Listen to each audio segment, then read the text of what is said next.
All right, what's up, guys?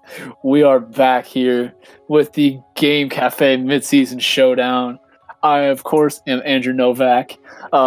Franklin, my co-commentator, has disappeared on me for no apparent reason whatsoever, so feel free to publicly shame him on Twitter.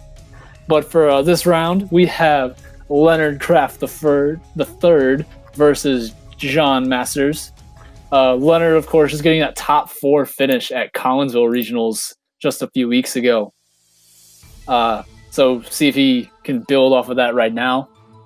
John wasn't able to attend St. Louis, but he's had some really strong local finishes lately. So this is going to be a really good matchup, hopefully. Oh, we are back. Oh, nice of you to join me. I know, I'm sorry. All right, and of course, I think we have Leonard here. You saw his team up on the screen with that Tapu Koko. And I saw an Incineroar, so 2 rounds, 2 Intimidate Incineroar. Mm-hmm. Not unexpected whatsoever. Absolutely not. And so, let's see. I have a copy of John's team here somewhere. I mean, it'll be on stream shortly, so that's not really a big deal. But John's teams actually have been kind of interesting. Actually, I don't think Leonard remembered to mute the local area. He did not. Okay. All right. Yeah, this is great. So, as Drew is freaking out over the hard Trick Room from John, Leonard over here has some speed with an Aegislash and Amoonguss, which are 2 kind of Trick Roomy counters. So yeah, so that Amoonguss there is going to be that's one of the banes of hard Trick Room. However, you see this Reuniclus on John's team. Of course, Reuniclus on the team that was built for the Dallas Regional Championships. It was Overcoat. So, going to be able to bypass and it just ignore it. Not going to be able to bypass Rage Powder. It gets to ignore Spore, which is really good. So, Trick Room will be going up 100% of the time in front of that Amoonguss. So long as Reuniclus out in the field. But Leonard's team looks very similar to what we saw Ashton Cox running for the Sydney Internationals as well as the Collinsville Regionals. Of course, the only change he looks like he's made of that team is Incineroar over Tyranitar. So going to be interesting to see how that plays. But for Leonard here, from personal experience of playing hard Trick Room, Aegislash and Amoonguss are very big problems. So the key for Leonard winning this matchup is probably going to be those 2, if I had to guess. So one thing that I do like, for anybody that's kind of new to seeing Camerupt in VGC, or just isn't used to Camerupt, Mega Camerupt has an ability called Sheer Force. So it basically ignores any secondary effects of the attack, and all terrains turn nature power into some sort of an attack that has a secondary effect. So it gets an extra boost because of Sheer Force. Yeah, but it's such cute tech. But that Camerupt, not on the field as of right now, might be hiding in the back. We got that Stakataka, Tapu Bulu versus Incineroar, Aegislash. That Intimidate here, just showing why people are so excited for it. Just nerfing these 2 physical attackers. And Incineroar is putting pressure down on both of these Pokemon with a Flare Blitz or a Low Kick.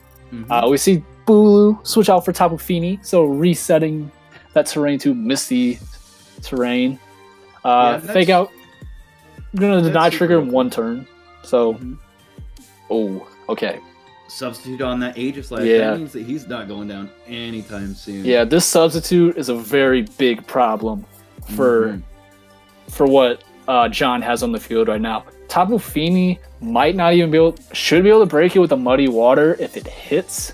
However, you have nothing to KO Stakataka, and you have to be careful because, as we saw on Ashton's team, if, of course, they are running anything similar, this is Ghost DMZ Aegislash.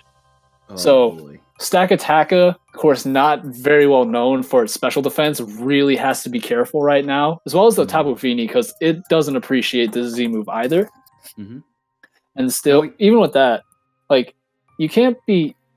And that's another thing with Incineroar, is you can't really switch around because does get access to that knockoff, so knocking off any items that your Pokemon, of course, is holding. But we see Ally Switch. Oh no! From Stakataka. Oh, John, we get that Flare Blitz. Flare Blitz right into Tapu Fini, doing nothing. Nothing. So one of the things that I'd like to point out is that we're seeing Substitute on this Aegislash, which I imagine suggests that it doesn't have Wide Guard, but Aegislash does get access to Wide Guard, so that is something that we might need to pay attention to, because both Tapu Fini and Stakataka really want to use things that are spread moves. We see this Muddy Water going here and doing a huge amount of damage, but not enough to this Incineroar. He survives with basically a false Focus Sash and recovering HP with that Ficky Berry. And it looks like that Substitute is still intact, so Muddy Water not doing quite enough to break that sub either. Muddy Water actually missed the Aegislash. Oh, did it? So that's just one of the pitfalls of Muddy Water. But Muddy interesting Water thing. Okay. Me. All right. So what I want to talk about with that Muddy Water is Tapu Fini actually moved last. This is a very slow Tapu Fini, so more likely trained in minimum speed just to be able to take advantage of that Trick Room. And we see a taunt from Incineroar, so no Trick Room shenanigans from the Stakataka. Aegislash is going to finish up Tapu Fini with a Shadow Ball. Losing, and we know that Leonard does not miss something like that. Noticing that Tapu Fini is going slowest. That's just not something that Leonard's going to ignore. Yeah, so just free KO there on Tapu Fini, knowing that there's no switch-ins to an Aegislash here. We see Camerupt hit the field. Camerupt, of course, is typically a bulky Pokemon. However, when you're throwing off as big of attacks as Aegislash is, really not something you appreciate. However, both of these Pokemon on Leonard's side have to be in fear of an Earth Power. Mm-hmm. Of course, that Sheer Force boosted attack doing super effective damage to both of these and would easily pick up a 1-hit KO on either if it wasn't for that Substitute up for Aegislash. So it'll be interesting to see if Incineroar won. Yeah. So it'll be interesting to see what Incineroar does here. We actually see it switch out. So preserving that Intimidate later.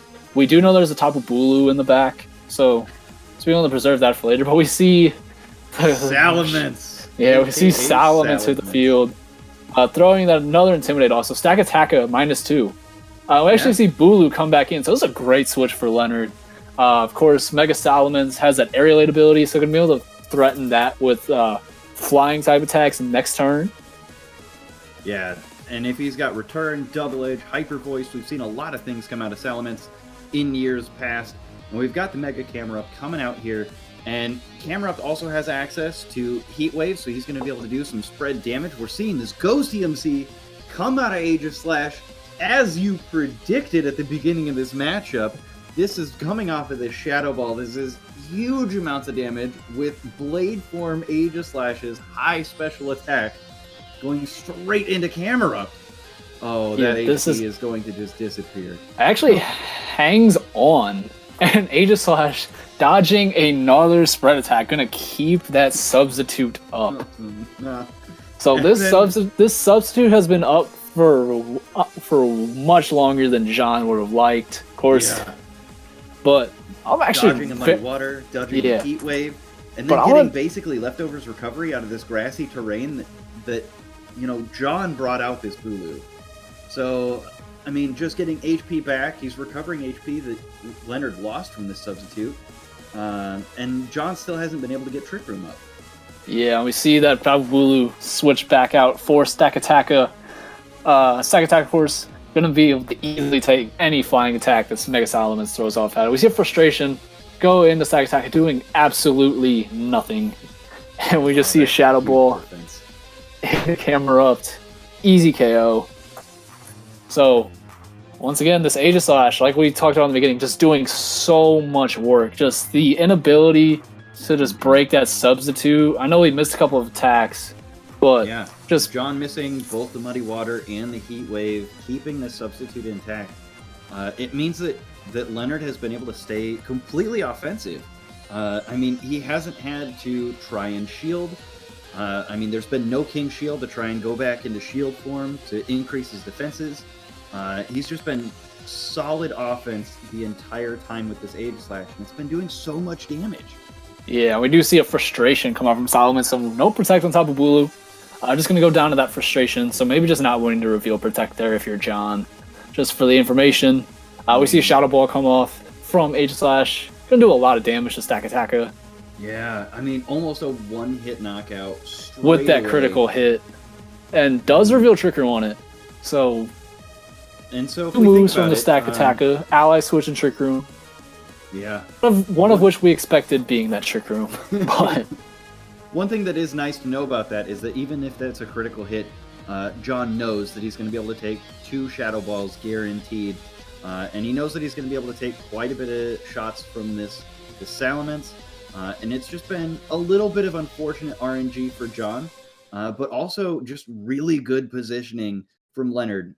Leonard identifying straight away that almost everything that John has goes down to this Aegislash. yeah, we see that Ally Switch there from Stakataka. So just not wanting this, like, as funny as it is, that's a smart play from John. Just not revealing any more information about your Stakataka and just accepting that you lost the game. We mentioned this round 1 that you are playing kind of an information game, and when we saw this from round 1 with Brandon, where he stayed in a game where it was pretty clear that he had gotten snowballed pretty quickly, it looked like he was staying in the game to try and gain as much information. A lot of Pokemon is just trying to figure out what your opponent is likely to have, and then narrowing that down even further into what they actually have. Identifying threats and making sure that you're going forward in the best way possible. Yeah. Okay, so this is the second game. So this is second game 1 where we've seen a 4-0. Mm-hmm. So we saw Brandon be able to pull it back in the first round. But if you're John, we talked about how Brandon had to change up and deal with the Pheromosa. Yeah, like Pheromosa was a thing that you had to prep for in the second 2 games. If you're John, you have to be prepping for this Aegislash because of how much work it just did against you last game. So something I would like to see is that Scrafty. Yeah, and Who, so you have Salamence, you have Incineroar. Like, nothing that Scrafty really wants to see. Yeah. But we do see Scrafty come out, so making that adjustment here. So we've got Intimidates on both sides. With Scrafty being able to Intimidate, it's not going to do that much to Aegislash. Obviously, we've seen it's a very heavy special attacker in this setup, but it is going to reduce the amount of damage that we're going to see out of Incineroar, which is pretty helpful. Flare Blitz has 120 base damage, which is pretty nice. So, I mean, the disappointing part is that Fake Out doesn't affect Aegislash, so seeing Stakataka lead out here, I don't know, Drew. I mean, are we just going to see another Z Shadow Ball do huge amounts of damage? Yeah, if you're John here, you have to be worried about this Z move. We actually see a eject button on Scrafty. It's a really cool tech.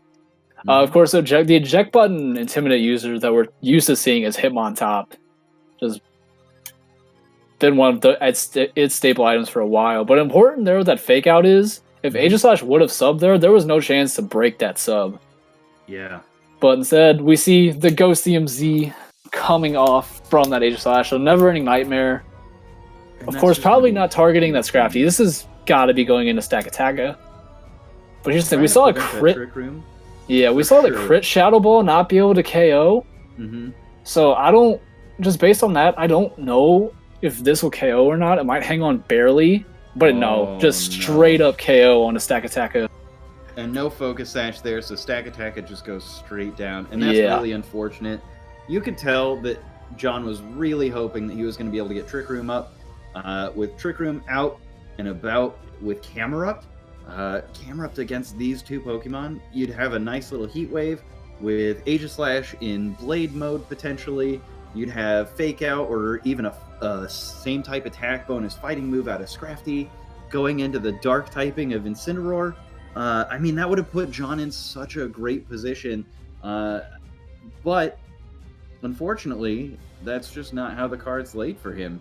And so now we've got same type attack bonus dark move that could come out into this Aegislash, but because it's a Z move, knockoff's not going to do that much. I don't know.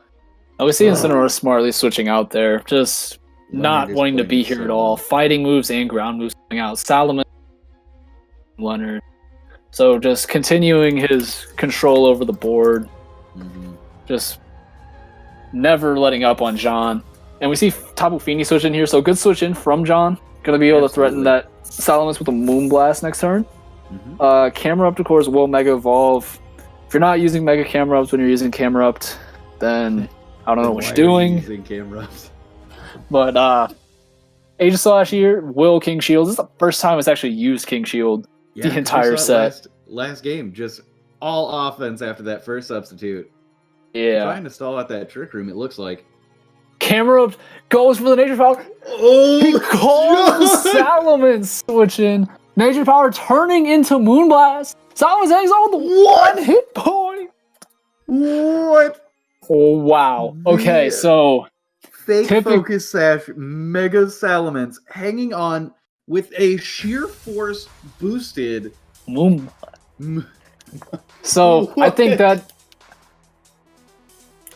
Alright, so if people don't remember Ashton's team at all, this was a bulk. Okay, so most definitely, this is a bulky this is a bulky Salamence. Because typically 4 HP Salamence just gets completely obliterated by that Moonblast. And that was even non-Mega Salamence, so it didn't even have the Mega it doesn't get a special defense boost. It only gets 10 points.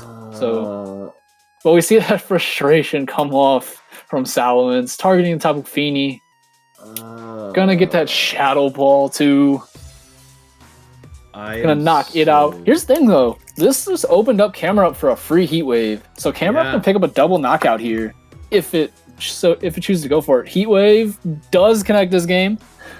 Oh man. So yeah, that's all right. So here's the thing. We saw the Incineroar in the back. If it's not Tapu Fini, we know the other two Pokemon on Leonard's team are Tapu Koko and Amoonguss.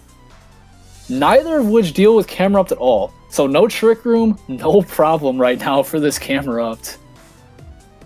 And we do see Amoonguss. So this is actually great. It looks like Leonard had great positioning in game 1. And right now, with the positioning that John is in, because we've got the Tapu Fini on the field, right? Like, so we have that Moonblast play, which means no Spore can happen. You've got one turn of Fake Out, but I mean, honestly, at this point, you've got Scrafty, which can do a decent amount of damage to Incineroar, and then you've got Camerupt that can do a decent amount of damage to basically both of them. Man, we thought that game was John was dead to rights that game, but that turn where he caught the Salamence on the Moonblast, just a complete momentum flip. Just that Camerupt taking over the game. Right there, such a good call by John. Just knowing that his back is against the wall, you gotta force the action. You just can't let Leonard just keep dictating the board however he pleases. Knowing that he has to make a play there, just says, you know what, I gotta go for it, or I'm gonna lose, and just calls that play beautifully, and just is able to steal that game away from Leonard. And we can see that nature. And he didn't even have Trick Room up. Like, no, he never got Trick Room up. Like, we saw, like, Camerupt as Pokemon, we're like, oh, if it's gonna beat me, it's gonna beat me in Trick Room. And Leonard has done Leonard in the first 2 games did such a good job denying Trick Room. Yeah. But Leonard's had control of both games, board positioning wise, preventing Trick Room, keeping his speed control. And in this case, like, normally when we're talking about speed control, it's using my own Tailwind, it's using Icy Wind, it's setting my own Trick Room. But in this case, Leonard keeping his own speed control is preventing John's Trick Room. But, I mean, we see the power of Nature Power, taking advantage of the terrain in play, putting Moonblast out, and, oh man, this Reuniclus. I didn't think that we were going to see Reuniclus. With Aegislash, with Incineroar, I am so terrified. What has John got in store for us? This is a very gutsy call with Reuniclus as the lead. We have seen the same lead from Leonard both 3 games, but here's the thing. You know what we saw at the end of that last game from Leonard? Amoonguss. Yeah. So, like, maybe just scaring John into bringing that Reuniclus, or maybe seeing, or I don't want to say, like, we didn't see a Sash on Stakataka. Like, I'm not going to say it's Focus Sash, but, like, that would, like, if you're going to lead it against this, it might be. Like, that would be my only, like, logical guess for why you're bringing Reuniclus to this matchup. But I don't know. This could be mind games from John as well. Yeah. So if you're trying to break a Focus Sash with a Fake Out and you're double targeting with Fake Out and Z Shadow Ball, that gives Tapu Fini an opportunity to go just for damage. But it looks like no. Oh, Trick Room will go up this game. It looks like. Man. How? All right. So Trick Room has done such a good job of keeping Trick Room from going up, and then John just going for the gusto, like in front of a Dark type and a Ghost type, just bringing a Psychic type out that's weak to both, and then just setting Trick Room. He got it. Yeah. So we've seen Leonard, like that's it. John is really starting to just tap into Leonard's play style here. Mm-hmm. We've seen Leonard play passive, setting up his board position before going for the offense. So John, we saw it with that Camerupt play, and we're seeing it now, just punishing those safe plays and just dictating the game how he wants it to go. We see the Scrafty switch in. This is a great switch in. Absolutely. Scrafty, you know you've got Z Shadow Ball available. Scrafty's just going to be able to eat that. Yeah, we see Tapu Fini off his own come in. So good switch in there, just denying the Scrafty. Mm-hmm. So what we thought was a good switch in from John is just completely nullified by Leonard there. And we see a Muddy Water coming out from Tapu Fini.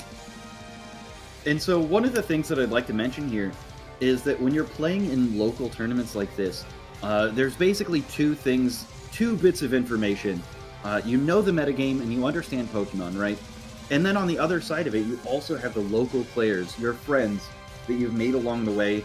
And you understand how they generally play, and you get to understand if they're in this position, they will tend to make this decision. So, like, there's two bits of information going on that, okay, these are the best plays, and these are the plays that my opponent will generally make. And these are kind of the decisions that we're seeing out of John and Leonard here. Oh, and we see another Muddy Water from Tiny.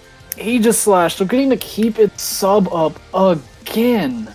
That is super unfortunate. We see the Fake Out come out, and it hits Tapu Fini, so we know that that's not going to do anything. But we've got a Z Shadow Ball here, and it's probably going into John's Tapu Fini, and this is probably going to do a huge amount of damage. Yeah, we saw how much the Shadow Ball was doing in the first two games, so it's going to be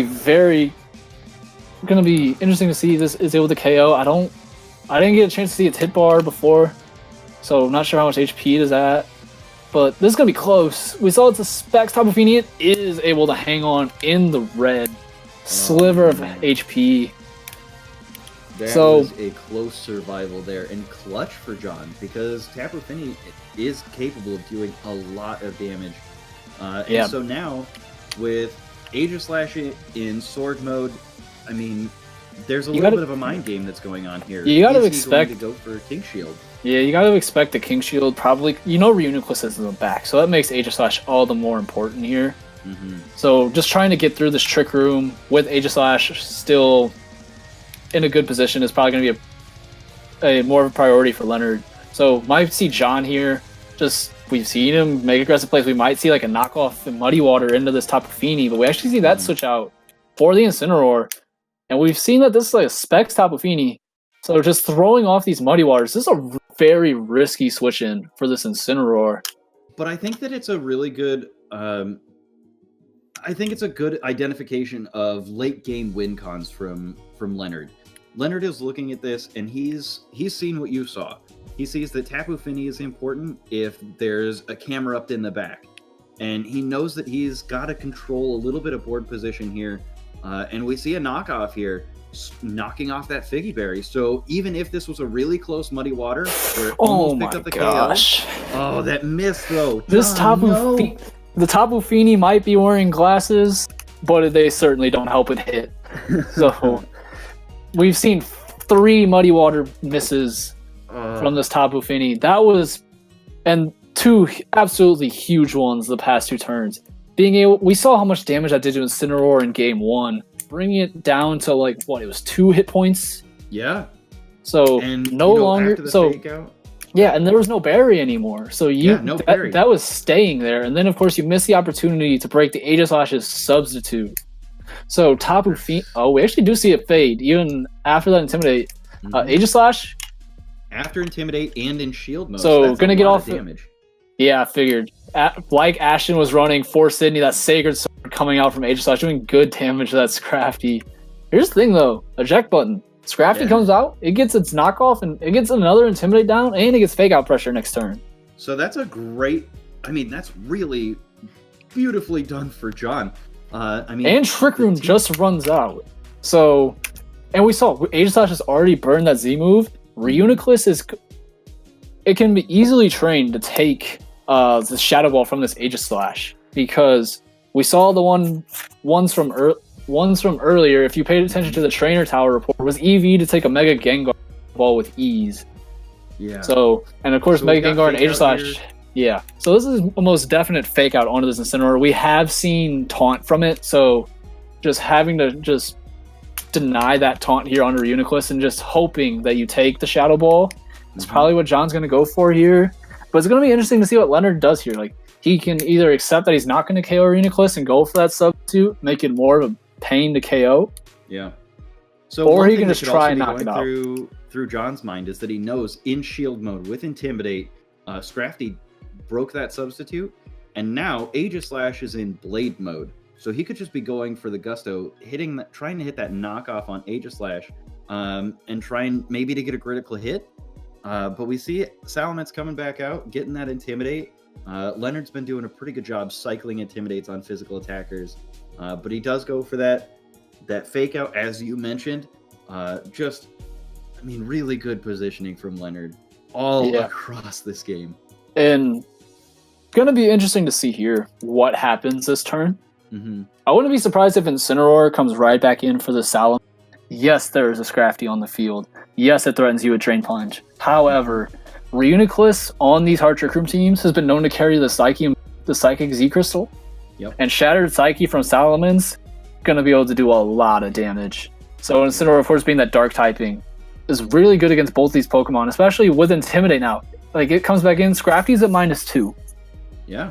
So that might not even be able to take Aegislash, the substitute out. Which and plus there's the mind game this turn of, does Aegislash King Shield? Because if it King Shields and it knocks off that slot, it's now at -4 if Incineroar comes in for the Salamence. And so the fourth Pokemon, have we seen the fourth Pokemon from John yet? No, we have not. We have. So yeah, we do see his Incineroar come right back out, getting that another Intimidate down onto Scrafty. And we do just see a regular Psychic on an Aegislash, actually. Uh-oh. That's a good call from John. Is it going to break the sub? Critical hit breaks the sub. Will it be followed with a knockoff? Yes.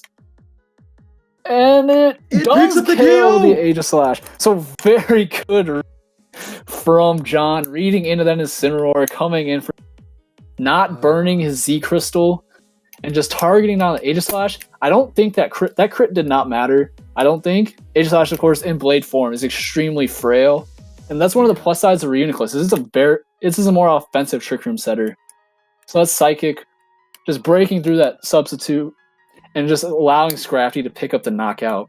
That was such a big turn. Respect Scrafty's damage there. I mean, that was at -2 and knockoff, not knocking anything off. So that means that it's still around base 60 damage for that knockoff. Just the stab boost on there and, a decent attack stat, doing a huge amount of damage to Aegislash.